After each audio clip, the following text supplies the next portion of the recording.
વડોદરાના અજવા રોડ પરની રોયલ સ્કૂલમાં ધોરણ 8ની વિદ્યાર્થીનીની છેડતી થતા વાલીઓમાં ભારે આક્રોશ। વડોદરા શહેરના અજવા રોડ વિસ્તારમાં આવેલી રોયલ સ્કૂલમાં ધોરણ 8માં અભ્યાસ કરતી એક કિશોરી સાથે છેડતીનો ગંભીર અને શરમજનક કિસ્સો પ્રકાશમાં આવ્યો છે। વિદ્યાના ધામ ગણાતી શાળામાં જ આવી ઘટના બનતા સ્થાનિક વાલીઓમાં ભારે રોષ અને ચિંતાની લાગણી જન્મી છે।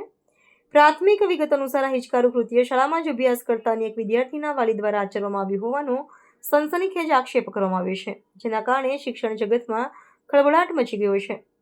ઘટનાની વિગતો મુજબ ભોગ બનનાર વિદ્યાર્થીનો છેલ્લા એક સપ્તાહથી એક શખ્સ સતત પીછો કરી રહ્યો હતો।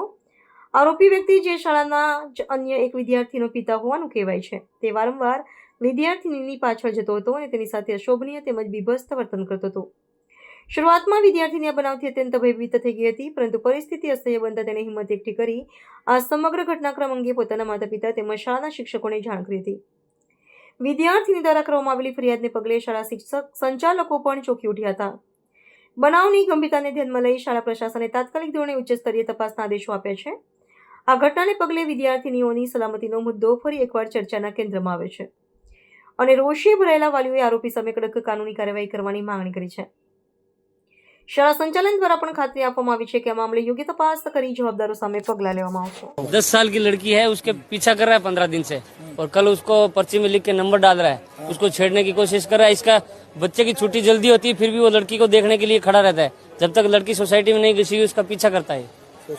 10 साल की लड़की का पीछा करता है। क्या बोलते हैं स्कूल वाले, क्या बोलते हैं? स्कूल को आज संज्ञान दिया, स्कूल को तो स्कूल वालों ने अभी कार्रवाई की है।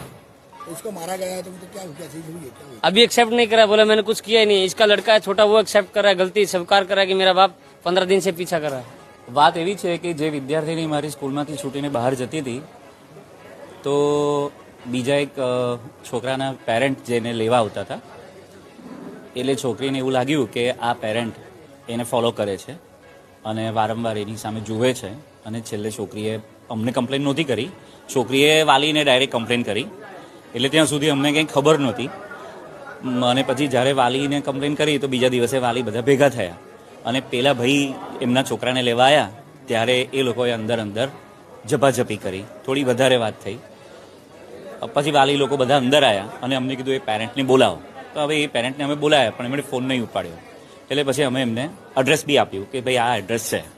એટલે હવે એ લોકો પછી ત્યાં ગયા અને એમણે એમની સાથે થોડી એ લોકોને વધારે મારામારી થઈ, વધારે પ્રશ્ન થયો અને અહીંયા મોટું ટોળું થઈ ગયું। એટલે મેં પોલીસ સ્ટેશનમાં ફોન કરીને પોલીસને બોલાવી। ઘટના શાળાની અંદર બનેલી નથી, વિદ્યાર્થીની શાળાની છે, વિદ્યાર્થીની શાળાની, વાલીની શાળાનો છે।